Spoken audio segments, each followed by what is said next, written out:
Kataluniari omenaldia, ez? Eta, bueno, izenburua da George Orwellen liburu ospetsuenean oinarrituta, ez? Bideoan ikusten dela Katalunia dela oso leku aberatsa, oso sustraiezko edo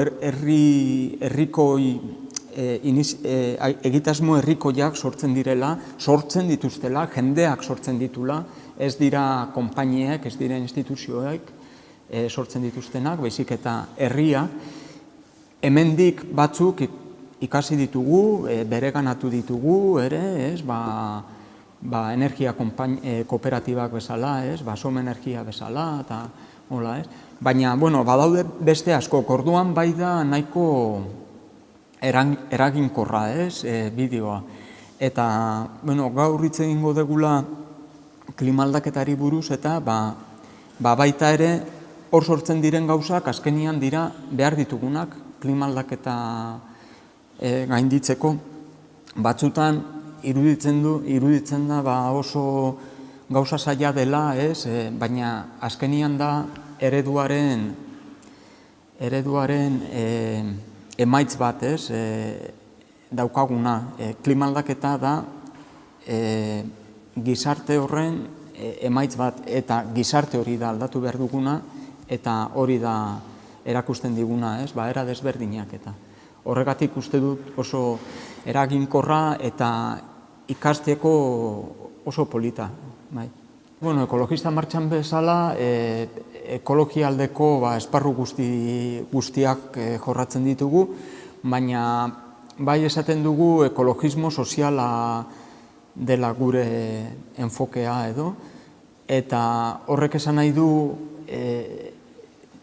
arazo ekologikoak edo ikusten ditugula gizartearen arazoak bezala, eta kasu honetan daukagun gizartea da daukaguna, kapitalista, eta horrek sortzen ditun gatazkak dira ekologikoak, baina baita ere beste era batzuetakoa, ez, dira lanekoak, dira gizartekoak, dira generokoak, eta horiek denak lotutak daude nolabait, ez? Eta orduan, jorratzen dugu dena, aire kutsadura, garraioa, uraren arazoak, eta, kasu honetan, edo gure kasuan, batez ere, da energia eta mundu mailan, planeta mailan internazionala, hori da gure ereduak beste lekuetan ze eraginak daukan, baina baita ere leku horietan zenolako erantzunak dauden, zenolako beharrak, da beste erakundekin, munduko beste erakundekin bat egitea eta elkarrekin borrokatzea edo lan egitea, ez? Hemen Gipuzkoan duela askotik izan dugu HTA, abiadura handiko trena, oraindik burutu gabe dagoela, milioi pila gastatu dituztela, gaur klimaldaketari buruz hitz egingo dugu eta ematen du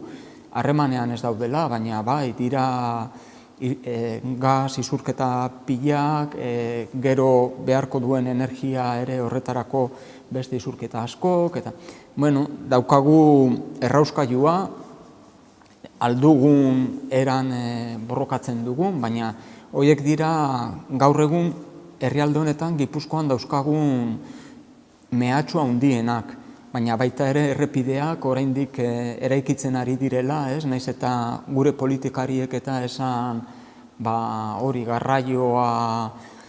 garraioari irtenbide bat bilatu behar diogula, klima aldaketari borrokatu, jarraitzen dugu norabide berdinean, ez? Eta adibidez, azken egunotan daukagu ere hemen Donostin Belartzako poligono berri bat eraiki nahi dutela, naturarekiko triskantza bat dela, baina esaten duguna, azken finean da neoliberalismo eta kapitalismo honetan era berdinean jarraitzea, ez? Superfizia handiak, supermerkatu handiak eraikitzea eta holako konzepzioarekin jarraitzea, ez? Eta, bueno, alde batetik eta bestetik hori oposatzen dugu eta saiatzen gara horren kontra daudenekin bat egiten eta salatzen.